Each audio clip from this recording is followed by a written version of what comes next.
Bea Cukai Banten sudah ada wakil, Pak. Ya.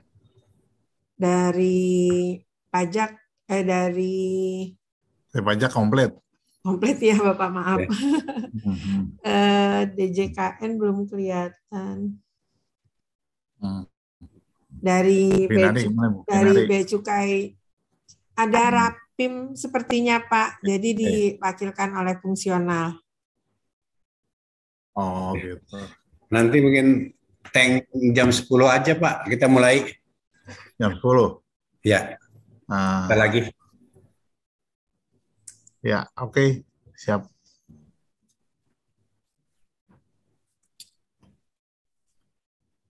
Jam 10? Ya. 5 menit lagi. Cepetan. Jam saya kan cepetan. Itu jam pulang Pak. Itu jamnya nyepeda.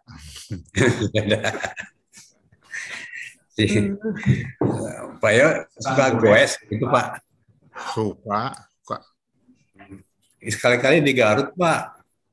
Gabung. Oh iya. Mohon. Enak Pak ininya banyak view-nya yang bagus. Betul. Habis nyepeda kita redeman air hangat. Nah, itu iya. Cocok Pak. Cocok. Habis itu makan di Asep Strawberry. Iya. Strawberry Pak. Iya. Udah tahu Bapak ini. Udah kan daerah saya. Di Bandung dulu sama Bu Nuning. Oh iya, ya di Bandung juga ada cabangnya Pak, di Lembang tuh. Oh Lembang, mohon. Tapi ya kalau enak sih di Garut sambil ini.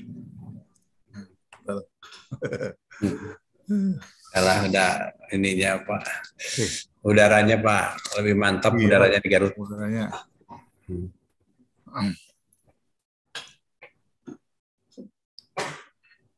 Sip. Itu Mas Media.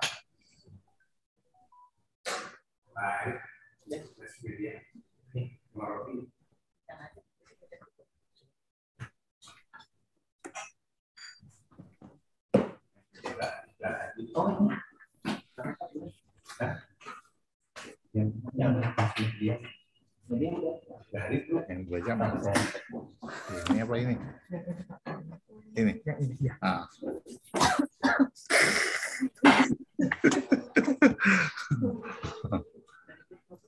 Hah? Ini belum.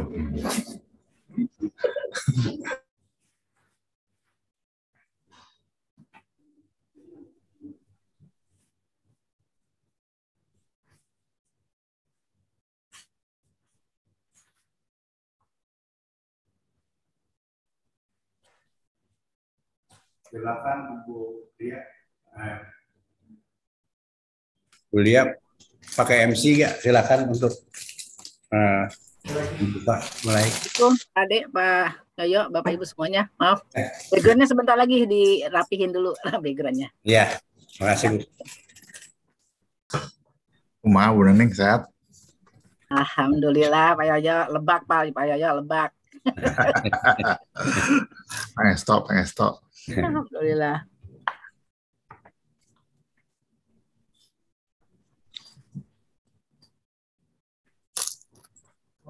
Wah, Pak Ade makan sendiri. Loh, iya Pak, ini udah disiapin buat Bapak ini. Halo. Kue enak. Bapaknya nggak hadir, nggak jadi. Emang. Hah? Angkanya di warung lagi.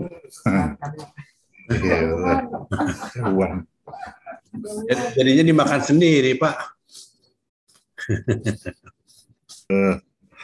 Kita cuma ngelihat aja gelak. Ya Bu Nuning juga dibagi nih.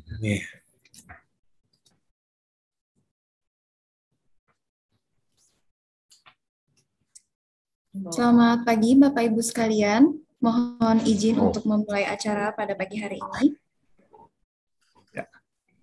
Assalamualaikum warahmatullahi wabarakatuh. Selamat pagi. Salam sejahtera bagi kita semua. Om Swastiastu, Namo Buddhaya, salam kebajikan. Yang terhormat Kepala Kantor Wilayah Direktorat Jenderal Perbendaharaan Provinsi Banten, Bapak Ade Rohman. Yang terhormat Kepala Kantor Wilayah Direktorat Jenderal Kekayaan Negara Provinsi Banten, yang juga merupakan Kepala Perwakilan Kementerian Keuangan Provinsi Banten, Ibu Nunung Sri Rezeki Wulandari. Yang terhormat Kepala Kantor Wilayah Direktorat Jenderal Pajak Provinsi Banten, Bapak Yoyok Setiotomo. Dan yang terhormat Kepala Kanwil Direktorat Jenderal Bea Cukai Provinsi Banten, Bapak Rahmat Subagio, serta yang terhormat Kepala Kantor Pelayanan Utama Bea dan Cukai Tipe C Soekarno-Hatta, Ibu Vinari Manan. Yang kami hormati seluruh pejabat Kementerian Keuangan di lingkup Provinsi Banten, serta seluruh rekan-rekan media yang telah hadir secara virtual melalui Zoom maupun YouTube. Kita berjumpa dalam acara siaran pers APBN Regional Banten bulan Mei tahun 2022. Inilah edisi kelima APBN Regional Banten di tahun 2022. Senang sekali pada pagi hari ini saya Sinta dapat menemani Bapak Ibu sekalian dalam siaran pers APBN Regional Banten bulan Mei tahun 2022. Siaran ini dilaksanakan sebagai wujud transparansi, akuntabilitas, dan juga sebagai wujud regionalship ekonomis atau RCE di daerah. Telah hadir bersama kita narasumber yang luar biasa yang akan memaparkan kondisi APBN Regional Banten sampai dengan 31 Mei 2022. Bagaimana kondisi APBN Regional Banten saat ini? Marilah kita simak bersama penjelasan narasumber kita dari Kanwil DJP Provinsi Banten, Bapak Yoyok Setiotomo. Kepada Bapak Yoyok dipersilakan. Terima kasih, Mbak Sinta. Assalamualaikum warahmatullahi wabarakatuh. Waalaikumsalam warahmatullahi Waalaikumsalam. Terhormat Bu Nuning, Pak Ade, perwakilan dari Pak Rahmat juga, Pak Ibu Vinari, dan rekan-rekan media sekalian. Assalamualaikum warahmatullahi wabarakatuh. Waalaikumsalam. Pandemi COVID-19 masih terus berdampingan dengan kehidupan kita. Meskipun begitu, kondisi COVID-19 di Banten pada bulan Mei 2022 menunjukkan penurunan jumlah kasus dan grafik yang semakin melandai. Hal tersebut ditujukan dengan angka kesembuhan yang tinggi, yaitu 1.233 kasus, dengan kasus terkonfirmasi berada di angka 932, dan tingkat kematian yang sangat rendah, yaitu di angka 2 kasus COVID-19. Maka dari itu, kita harus memiliki keyakinan positif bahwa kedepannya situasi COVID-19 akan terus membaik seiring dengan kegiatan vaksinasi, terutama booster. Saya sendiri sudah 3 kali booster yang semakin gencar dilakukan sesuai dengan hasil asesmen situasi COVID-19 per 19 Juni 2022 jam 18.00 waktu Indonesia Barat. Untuk vaksinasi 1 sudah mencapai 94,65%. Sedangkan vaksinasi kedua sebesar 76,12%. Dan vaksinasi ketiga booster meningkat menjadi 24,63%. Pemerintah akan tetap mewaspadai dan akan tetap memberikan fokus yang tinggi pada penanganan COVID-19, mengingat mulai terjadi lonjakan kasus varian Omicron, B4, dan B5. Dan katanya varian ini mendekati varian Delta. Jadi harus waspada, hati-hati. Mungkin kita bisa waspada. Sebagaimana arahan Menteri Keuangan, antara lain adalah konsolidasi APBN, menjaga pemulihan ekonomi, menjaga daya beli rakyat, menjaga kesehatan APBN, serta kerjasama dengan seluruh kementerian, lembaga, dan DPR, agar APBN terus terjaga.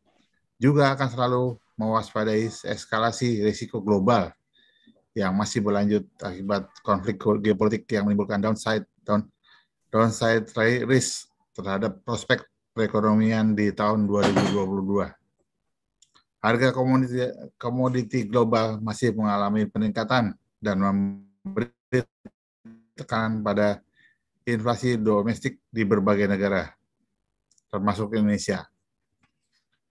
Di sisi lain, COVID-19 global dan ekonomi Indonesia cenderung menurun dan akselerasi vaksinasi menjadi instrumen utama untuk transisi dari pandemi menuju endemi. Pemerintah akan tetap mewaspadai perkembangan eskalasi risiko global saat ini, terutama tekanan terhadap inflasi. Apalagi kita ketahui bahwa harga dan jumlah kayak minyak goreng itu langka di pasaran. Mudah-mudahan ke depan tidak lagi.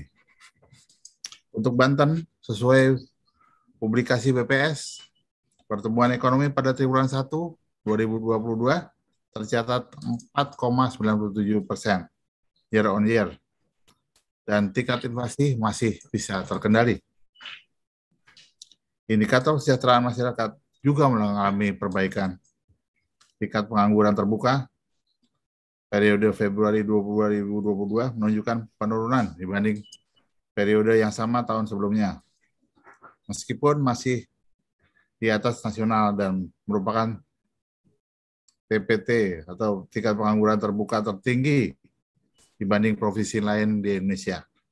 Sementara tingkat kesejahteraan petani dan nelayan Banten pada bulan Mei 2022 mengalami penurunan dibanding bulan sebelumnya. NTP lebih kecil dari 100 berarti petani mengalami defisit, di mana kenaikan harga produksi relatif lebih kecil dibandingkan dengan kenaikan harga barang konsumsinya. Sementara angka NTN tercatat lebih dari 100, yang artinya harga produksi naik lebih besar dari kenaikan harga konsumsinya, sehingga pendapatan nelayan naik lebih besar dari pengeluarannya atau surplus. Alhamdulillah.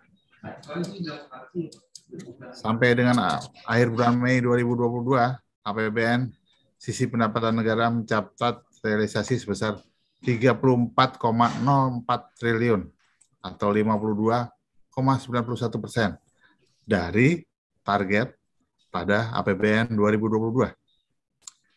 Capaian tersebut lebih tinggi 7,42 triliun dari periode yang sama tahun lalu.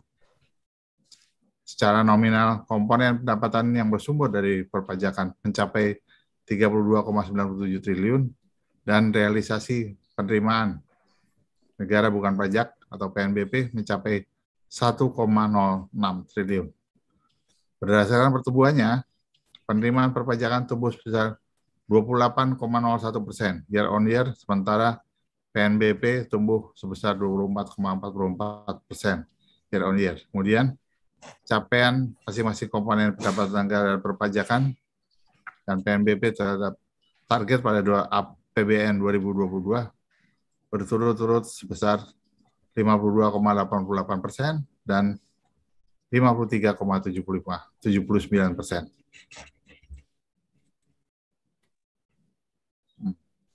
Kinerja penerimaan perpajakan yang bersumber dari penerimaan pajak sampai dengan periode Mei 2022 masih tumbuh positif yang ditopang oleh pemulihan ekonomi nasional dan implementasi Undang-Undang Harmonisasi Peraturan Perpajakan atau Undang-Undang HPP, serta banyaknya peraturan terkait insentif pajak yang sudah dicabut.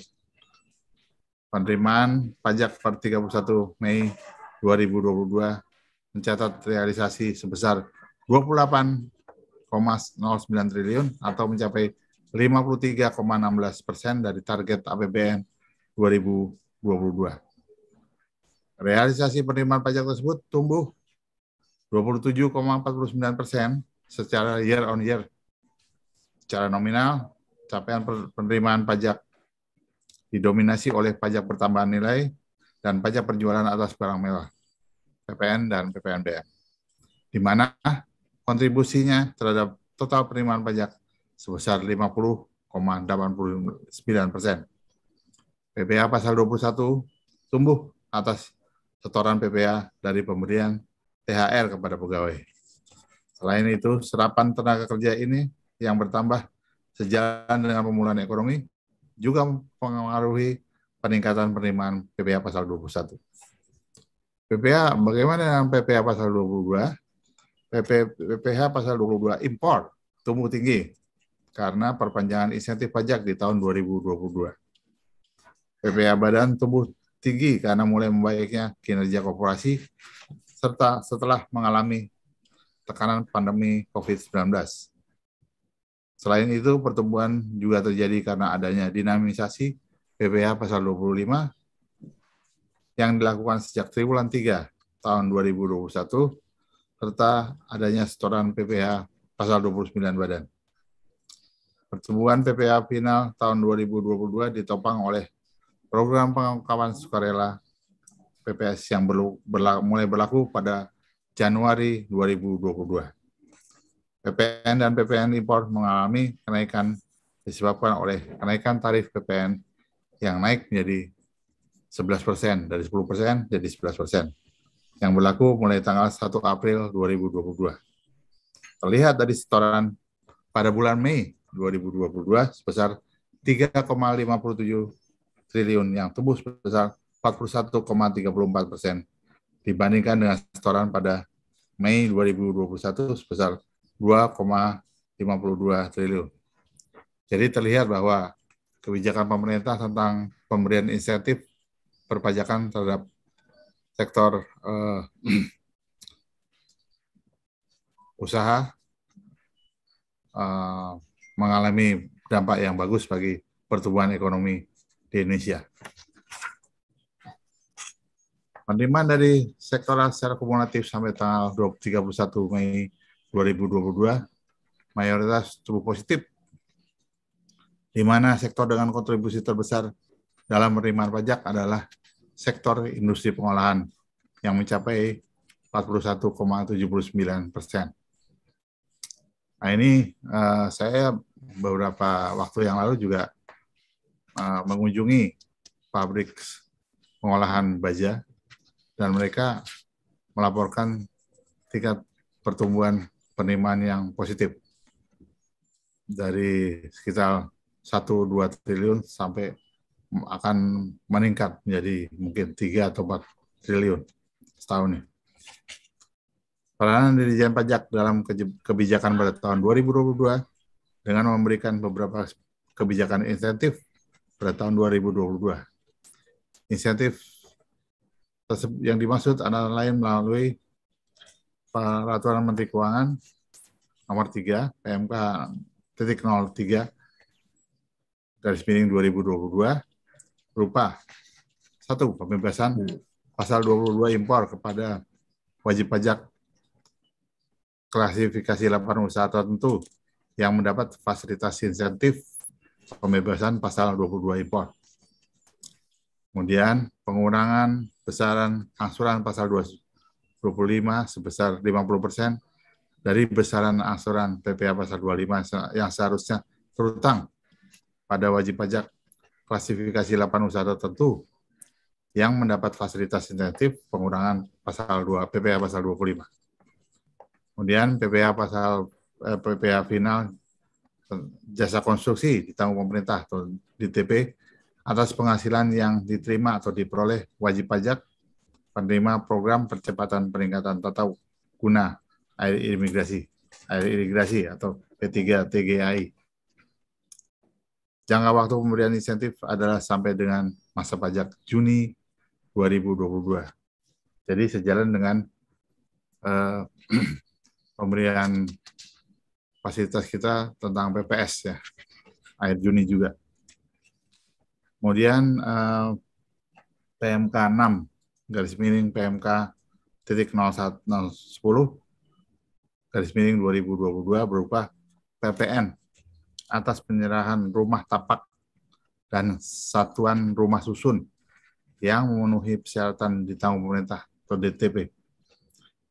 PPN DTP diberikan sebesar 50% dari PPN terutang atas penyerahan dengan harga jual maksimal 2 miliar dan 25% dari PPN terutang atas penyerahan dengan harga jual lebih dari 2 miliar sampai dengan 5 miliar.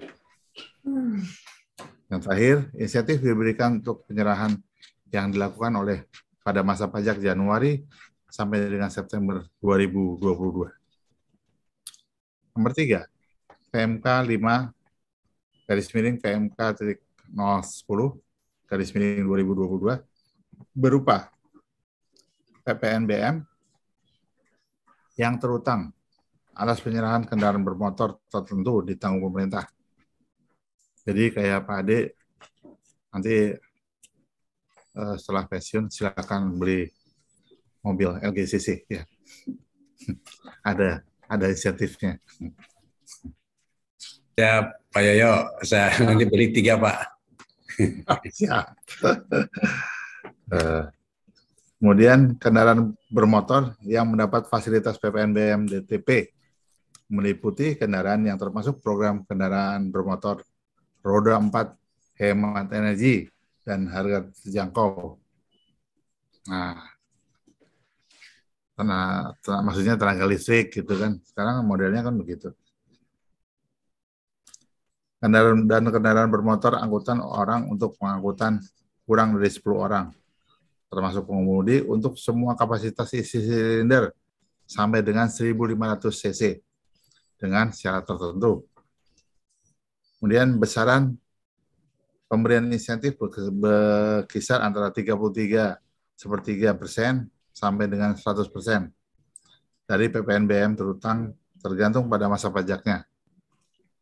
Insentif diberikan untuk PPNBM pada masa Januari 2022 hingga September 2022. Terkait program UMKM di Kanwil DJP Banten, salah satu contoh dukungan Kanwil DJP Banten terhadap UMKM adalah program yang dilakukan oleh misalnya KPP Pratama Cilegon. Sebetulnya bukan hanya KPP Pratama Cilegon, ini semua KPP mendukung adanya UMKM. Jadi mereka membuka memberikan fasilitas display ya, Bu. Display di masing-masing KPP untuk hasil-hasil produksi UMKM. Selain diadakannya program Business Development Service (BDS) secara rutin, kini KPP Pratama Cilegon juga menyediakan galeri UMKM. Ini contohnya KPP Pratama Cilegon yang terletak di KPP Pratama Cilegon. Galeri tersebut bekerjasama dengan PIWKU, Pusat Inkubator Wirausaha dan Klinik UMKM Banten, dan telah diresmikan oleh Wali Kota Cilegon. Ini canggih sekali. Jadi belanjanya itu hanya pakai HP, bisa membaca kirisnya di sana. Jadi bayarnya juga pakai kiris. Kita nggak perlu ngasih cash lagi.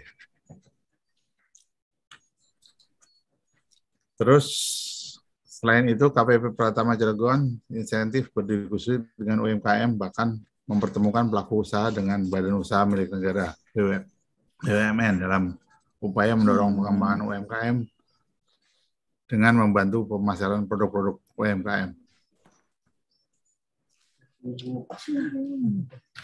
Penerimaan perpajakan yang bersumber dari kepabeanan dan cukai mencatat realisasi sebesar 4,88 triliun atau 51,30% dari target APBN 2022.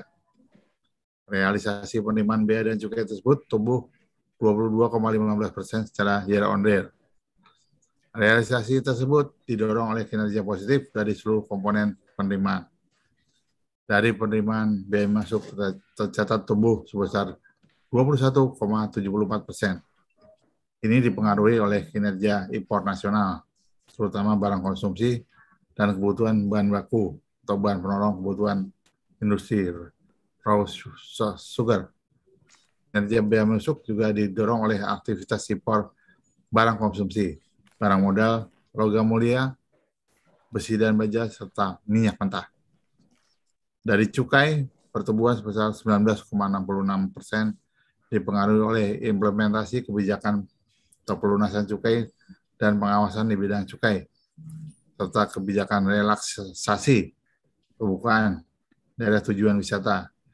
Namun begitu, kinerja cukai bulan Mei secara year on year mengalami penurunan sebesar 6,53%, yang didominasi oleh penurunan penerimaan dari BKC MEA. Kemudian bea keluar tumbuh signifikan sebesar 393,65%, dipicu oleh tingginya harga produk kelapa sawit dan tidak terdampak dari adanya larangan ekspor terhadap komoditas produk turunan kelapa sawit, khususnya CPO, per 28 Mei 2022. Secara nominal, capaian penerimaan bea dan cukai didominasi oleh penerimaan bea masuk dengan kontribusi sebesar 80,89%. Kemudian disusul oleh penerimaan cukai yang dalam hari ini adalah penerimaan atas minuman mengandung etil alkohol atau MMEA. Pak Ade jangan minum ya. Sebesar 15,72%. Oh iya, mohon Pak. Di mana kontributor paling sedikit adalah etil alkohol dengan 0,5%. Neraca perdagangan pada bulan Mei 2022 menunjukkan neto minus 22,33 miliar atau melemah 20% dibanding bulan sebelumnya.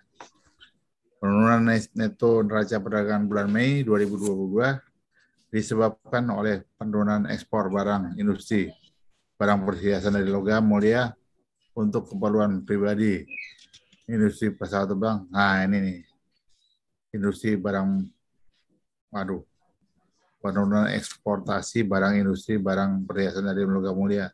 Nah, biar naik tuh Bu Nuning dibeliin tuh perhiasan dari logam mulia untuk keperluan pribadi. Nah, industri pesawat terbang dan perlengkapan lainnya yang nilainya melebihi penurunan importasi barang produksi industri besi dan baja. Industri peralatan komunikasi lainnya dengan begitu neto neraca perdagangan Mei 2022 melemah jika dibandingkan dengan Mei 2021 year on year karena kenaikan importasi di sektor migas maupun non migas.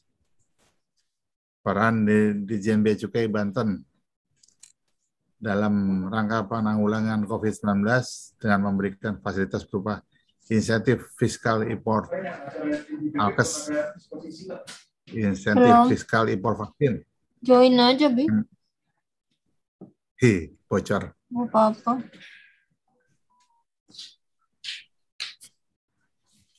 Siapa tadi yang ngomong? Nah. Insentif fiskal impor alkes yang telah diberikan per Mei 2022 berupa fasilitas biaya masuk sebesar 38,56 miliar dan fasilitas pajak sebesar 86,33 miliar. Untuk kategori produk tes kit, peralatan medis, virus transfer media, APD, oksigen, dan alkes lainnya. Kemudian insentif fiskal impor vaksin telah diberikan fasilitas biaya masuk dan fasilitas pajak sebesar 177,04 miliar dan 569,72 miliar. Sedangkan insentif dunia usaha diberikan fasilitas sebesar 192,55 miliar untuk pembebasan kemudahan impor tujuan ekspor (KIT) dan pengembalian KIT sebesar 26,34 miliar. Penerimaan negara bukan pajak mencatatkan realisasinya sebesar 1,06 triliun atau sudah mencapai 53,79% dari angka yang dianggarkan. Hasil capaian tersebut tidak lepas dari kontribusi dari dua penyumbang utama PNBP, yaitu pendapatan BLU dan pendapatan PNBP lainnya, di mana saat ini BLU masih menyumbang presentasi yang sangat signifikan terhadap PNBP, yaitu sebesar 736,81 miliar atau 69,27%. Sedangkan sisanya merupakan hasil dari PNBP lainnya sebesar 326,94 miliar atau 30,73%. Realisasi kinerja lelang. Nah ini Bu Nuning nih. Lelang tahun 2022 sampai dengan bulan Mei tercatat 483,7 miliar dengan rincian sebagai berikut. Untuk pokok lelang tercapai sebesar 451,05 miliar atau tercapai 32,22% dari target pokok lelang sebesar 1,4 triliun. Realisasi PNBP pengelolaan aset sebesar 18 miliar atau sebesar 47,49% dari target sebesar 37,9 miliar. Untuk penerimaan PNBP pengelolaan piutang negara tahun 2022 sampai dengan bulan Mei adalah sebesar 14,58 miliar atau sebesar 72,11% dari target tahun 2022 sebesar 20,2 miliar. Sedangkan realisasi PNBP lelang sebesar 76,14 juta atau 46,34% dari target sebesar 164 juta. 319. Kedepannya, DJKN memproyeksikan akan mendapat tambahan PNBP sebesar 165,79 miliar sampai dengan akhir tahun. Untuk bulan depan diproyeksikan sebesar 14,43 miliar.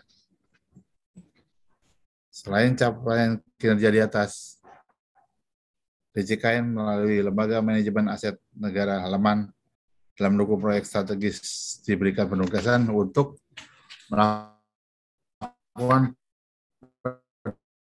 pendanaan tanah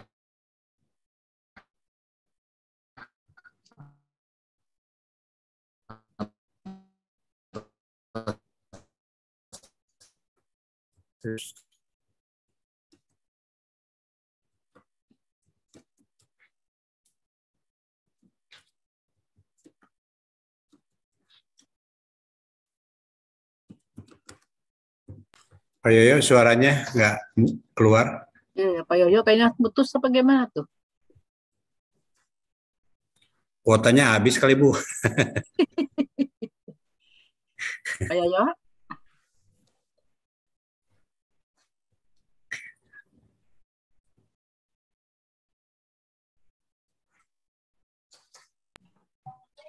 putus.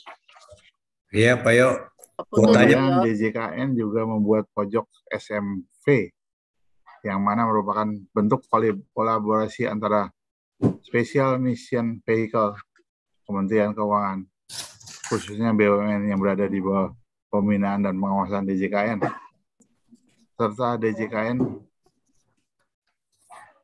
untuk membentuk sebuah ruang komunikasi antara SMV dengan stakeholder.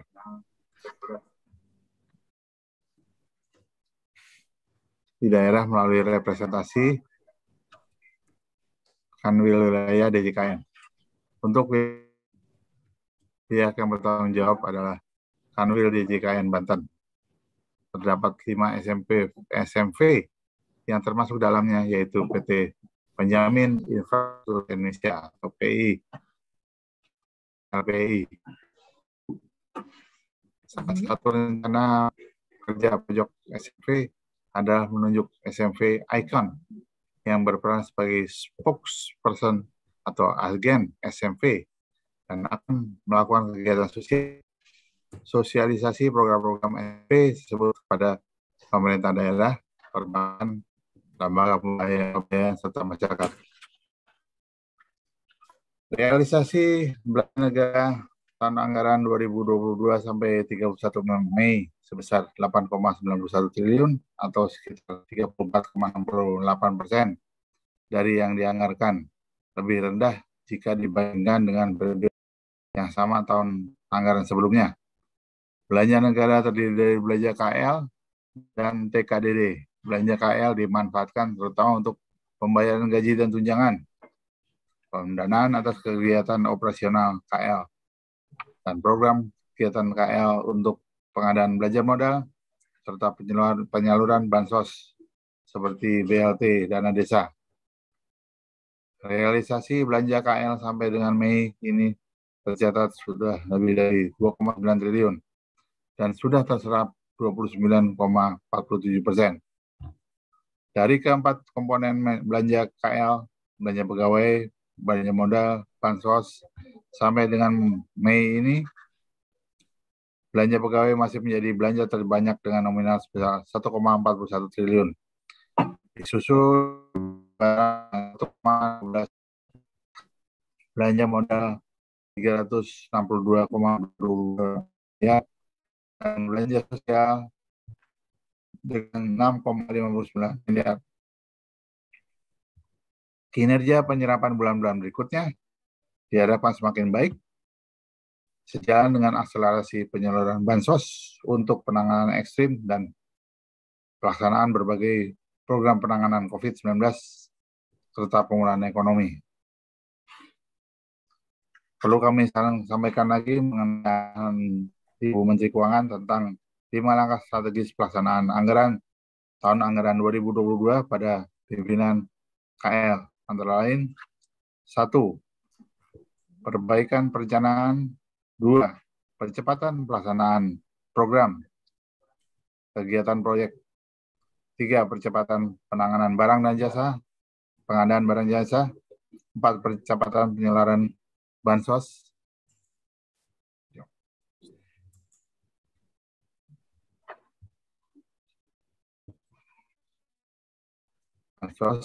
Kemudian peningkatan monitoring dan efektivitas belanja. Kinerja penyerapan bulan-bulan berikutnya diharapkan semakin baik seiring dengan akselerasi penyaluran bansos untuk penanganan kemiskinan ekstrim dan pelaksanaan berbagai program penanganan COVID-19 dan pemulihan ekonomi.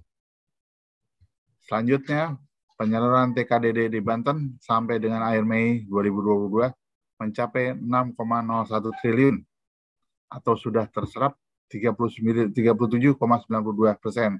dari yang dialokasikan untuk tahun 2022. Realisasi belanja TKDD ditopang oleh dana transfer ke daerah, yaitu melalui penyaluran dana bagi hasil, alokasi umum, DAK fisik, DAK non-fisik, dan dana insentif daerah.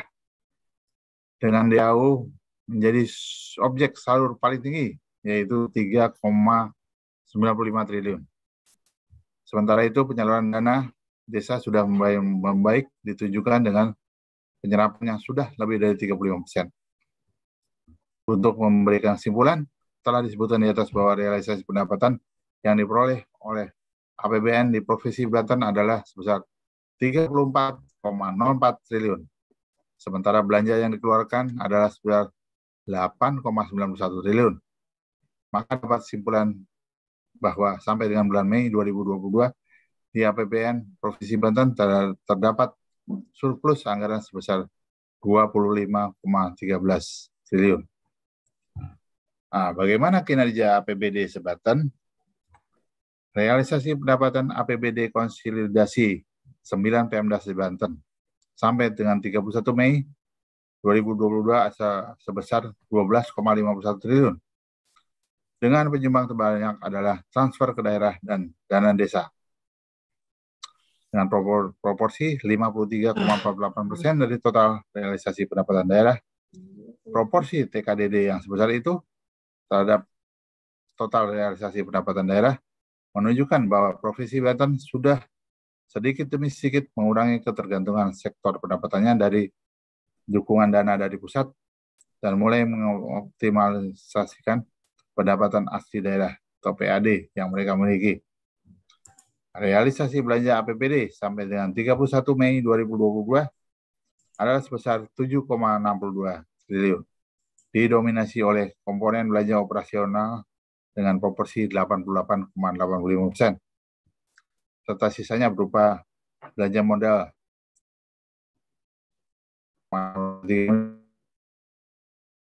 75%. Belanja tak terduga 42,49 miliar dan belanja transfer sebesar 140,62 miliar. Kinerja APBD seluruh Pemda di Banten tersebut sampai dengan 31 Mei 2022 menghasilkan surplus anggaran sebesar 4,89 triliun. Seluruh komponen Kemenku di Banten berkomitmen memperkuat koordinasi dengan Pemda untuk mempercepat akselerasi belanja daerah dan menggali potensi pendapatan daerah serta mendorong optimalisasi penggunaan silpa tahun anggaran yang lalu yang mencapai 1,18 miliar agar segera dapat dimanfaatkan bagi kesejahteraan masyarakat. Oke, demikian dulu dari saya. Terima kasih. Assalamualaikum warahmatullahi wabarakatuh. Saya kembalikan ke Mbak Sinta. Baik, terima kasih Bapak Yoyo. Selanjutnya kami persilakan kepada Bapak Ibu pimpinan Kementerian Keuangan di lingkup Provinsi Banten. Jika ada tanggapan, kami persilahkan. Dan kepada rekan-rekan media, jika ada pertanyaan, kami persilahkan. Saya nggak ada, Mbak. Pas. Mbak Sinta jangan di-mute itu. Saya cukup apa yang disampaikan Pak Yoyo cukup jelas. Suaranya. Yang disampaikan Pak Yoyo cukup jelas, saya kira. Iya. Dari kami cukup. Ya, barangkali cukup dari media. Silakan. Ya, terima kasih Pak Yoyo dan terima kasih sudah disampaikan. Cukup jelas. Mohon izin Ibu Moderator. Silakan dari Banten Info News, dari Bapak siapa? Oh, ini juga dimatiin sini, speakernya dimatiin. Baik, silakan Pak. Ya, terima kasih. Assalamualaikum warahmatullahi wabarakatuh. Waalaikumsalam. Selamat siang, salam sejahtera untuk kita semua. Perkenalkan kami dari Banten Info News, media elektronik. Terima kasih atas kesempatannya diberikan. Nah, ini di mute nih. Tanya ya. Pak siapa?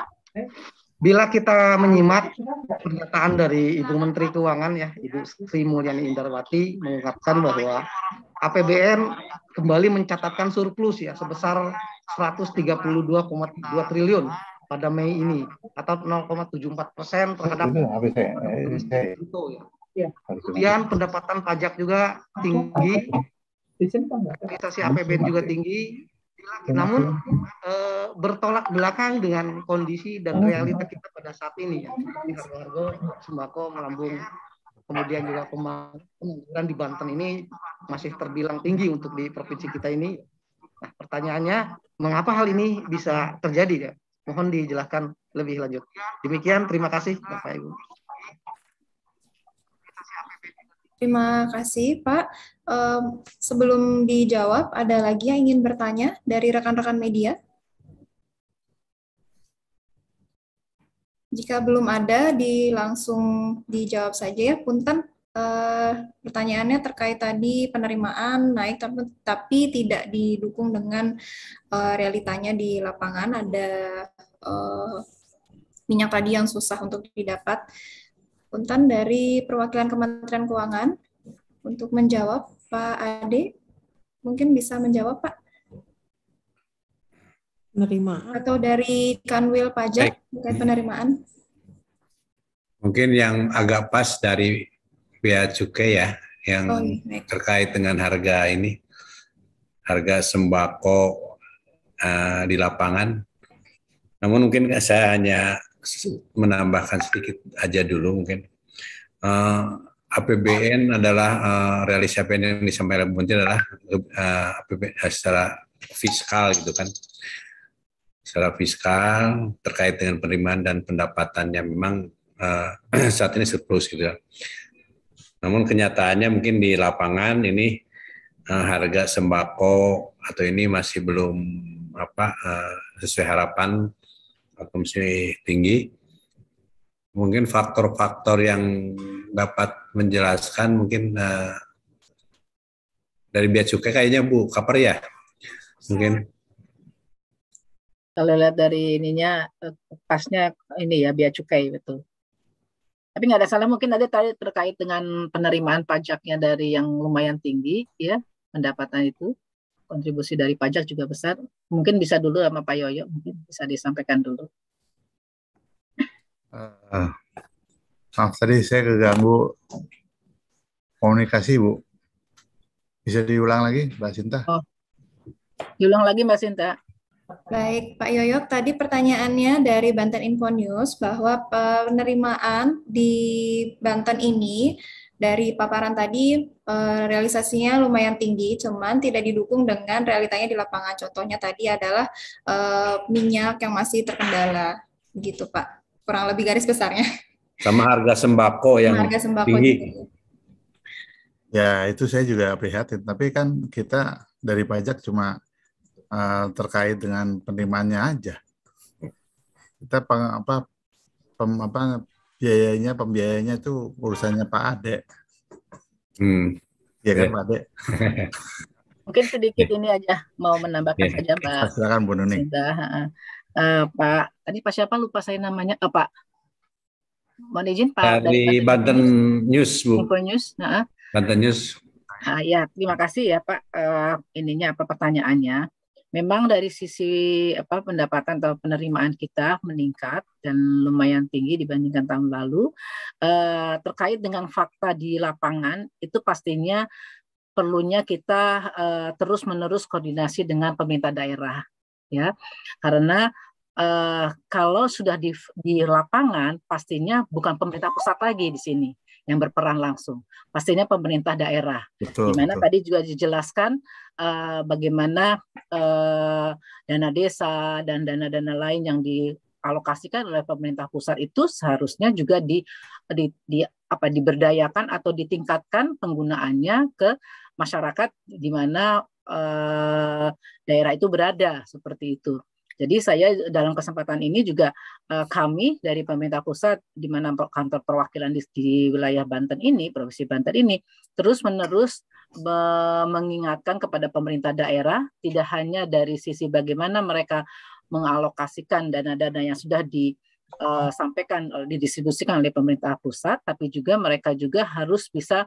mengimplementasikan, jangan sampai penyerapan di dalam penggunaan dana ini terhambat atau terhenti. Nah, inilah peran dari kami khususnya dari yang ada di perwakilan ini, terus mendorong sesuai dengan tusi kami, mendorong pemerintah daerah bagaimana mereka mengoptimalkan dana-dana yang ada untuk memberikan kesejahteraan di masyarakat, khususnya terkait dengan kelangkaan dari minyak yang mungkin dihadapi oleh masyarakat sekitar ini. Nah, itu karena kami tidak hanya dari pemerintah daerah provinsi, tapi juga pemerintah daerah kami terus-menerus melakukan komunikasi dan terus-menerus, khususnya dari tempatnya Pak Ade perbendaharaan yang lebih-lebih yang mengetahui bagaimana dari dana-dana desa ini bisa tidak hanya dana desa tapi dana-dana yang lain ya bisa dioptimalkan. Ini peran dari pemerintah daerah lah menurut hemat saya yang apabila di lapangan terjadi kesulitan bagi masyarakat. Itu saja mungkin tambahan saya. Mungkin dari Bea Cukai, dari sisi saya tambahin ya. Saya tambahin ya, Bu. Mangga. Hilang suaranya, Bu. Jadi dari pemerintah pusat kan sudah menyalurkan namanya DAU tadi yang saya jelaskan, DAU, DAK, DBH itu ke Pemda-Pemda.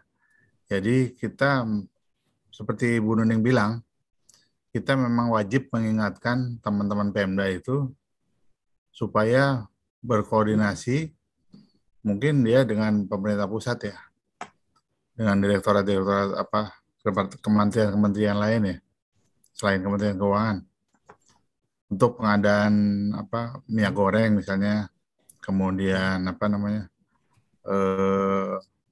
komoditas-komoditas yang langka karena kondisi COVID-19 ini. Kan ada di sana ada PEN, ada bantuan tadi, insentif yang saya sebutkan tadi, insentif pajak itu kayaknya sangat membantu sekali masyarakat supaya belanjanya itu tenang gitu. jangan sampai langka minyak goreng, misalnya cabenya mahal juga. Kemarin saya beli tahu itu cengeknya tinggal sedikit tuh. Ya gitu mungkin ya. Mbak Sinta, saya berikan Mbak Sinta. Mungkin sedikit tambahan dari Bea Cukai ya. Pak Ade, Bu Nuni, memang terkait penerimaan, baik itu penerimaan pajak maupun Bea Cukai mengalami peningkatan ya. Namun tadi ditanyakan mengapa terkait harga sembako, minyak goreng mungkin ada kenaikan ya. Maka ini sebenarnya fungsi kita sebagai Bea Cukai memang juga salah satunya juga mengatur terkait dengan kebutuhan minyak goreng ini kan ada juga, maka ditetapkan adanya bea keluar. Jadi bea keluar ini juga fungsinya supaya membatasi ekspor agar kebutuhan minyak goreng itu di domestik itu terpenuhi. Apalagi kemarin juga sebenarnya pemerintah juga mengatur bahwa ada larangan ekspor untuk CPO. Artinya kebutuhan domestik itu diutamakan dulu. Jadi kami dari Bea Cukai memang dalam pengaturan ini kita menjaga sesuai dengan kebijakan pemerintah terkait ekspornya, apa ada larangan ekspor atau persetujuan. Nah, kalau persetujuan itu memang juga dari perdagangan. Begitu juga dengan logistiknya, kebutuhannya juga itu juga dari dari lembaga lain ya, bukan dari Bea Cukai. Jadi memang terkait penerapan bagaimana nanti aplikasinya seperti Bu Nuning sampaikan dalam kebutuhan bahan baku atau itu memang pengaturan tersendiri dari instansi yang lain. Mungkin itu Pak Ade. Terima kasih. Ya, makasih. Atau mungkin Bu Sinta ada perwakilan dari Pemda, Dinas Perdagangan atau Dinas Koperasi atau ada nggak kira-kira? Baik, dipersilakan dari perwakilan dari pemerintah daerah. Di sini ada beberapa ya Pak, ada dari BPKAD. Saya lihat di sini ada dari Tangsel, dari BPKAD Banten, dari Provinsi Banten juga ada. Mangga Bapak dan Ibu dari pemerintah daerah jika ingin menambahkan atau menanggapi.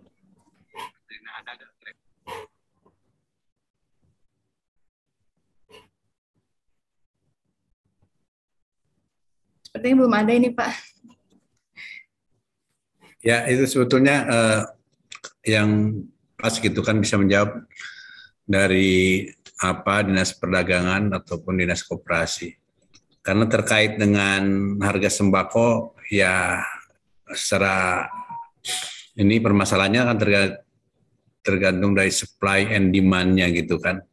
Mungkin supply-nya itu seperti apa di wilayah Banten dari Dinas Perdagangan atau Dinas Koperasi. Yang itu yang kita harapkan. Baik Pak, nanti menjadi PR kami ini pertanyaan dari saya mau ngadep ini Banten News. Dan nanti mungkin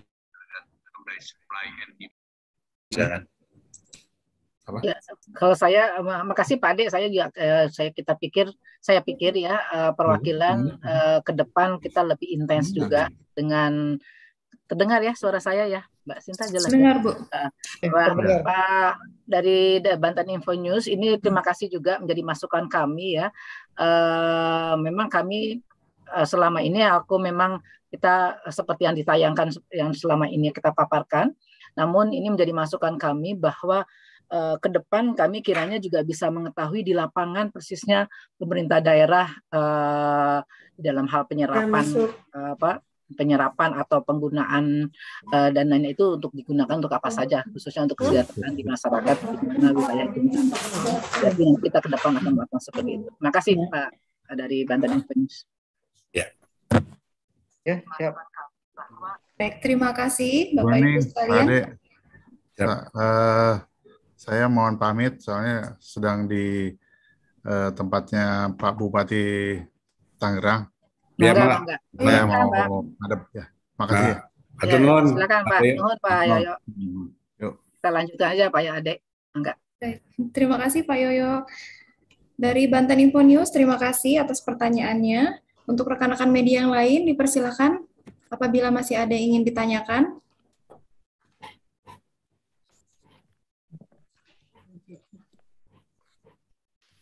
Baik, sepertinya sudah tidak ada yang bertanya lagi. Kami ucapkan terima kasih kepada narasumber. Baik, ada yang ingin bertanya lagi Bapak dan Ibu? Mungkin bukan dari media elektronik atau media massa, mungkin dari pemerintah daerah juga mungkin bisa disampaikan, mungkin ada pertanyaan, Mbak. Oh iya, baik, kepada dari BPKAD ini yang sudah hadir, apakah ada yang ingin bertanya?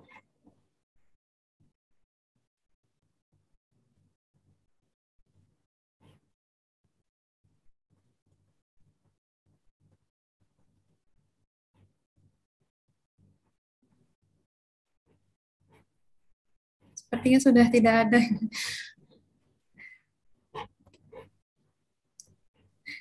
Baik, kita lanjut saja Bapak Ibu sekalian. Kita tutup acara siaran pers pada hari ini. Terima kasih kepada narasumber atas pemaparan materi yang luar biasa. Semoga siaran pers ini bisa menambah pengetahuan kita mengenai APBN. Pak Sinta. Siapa? Ini nggak ada suara.